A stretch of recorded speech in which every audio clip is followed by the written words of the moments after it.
бир-эки қазақ тілден басқа өзге тілде де орындайтын шығарсыз, бар шығар әндеріңіз. Ну енді ол ақан серіден қалған үлгі.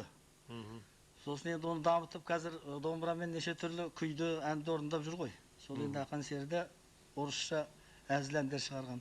Мен де сол Украинаға барып, Запорожьеға. Сонда не айтам деп ойлап, әнімді, сөзімді өзім шығарып, Украин тілінде.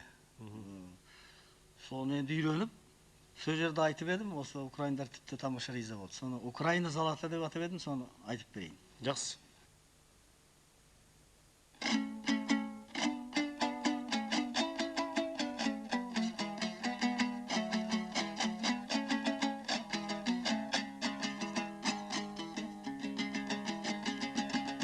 Приехав я на Украину, покличу сердце и друзей.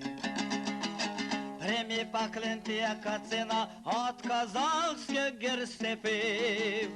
Украина золота, я за вой зустрічі рад, пісню щастя в цьому краю, розпіває старий мал.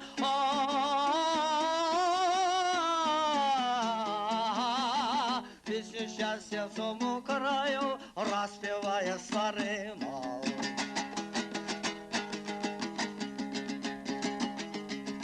Я казах из Казахстана, Запорожье ты казах. Міцніше дружба наша стала и ласкавый казачий взгляд. Украина золота, я с тобой зустрічі рад, пісню щастя в цьому краю, розпіває старий мал.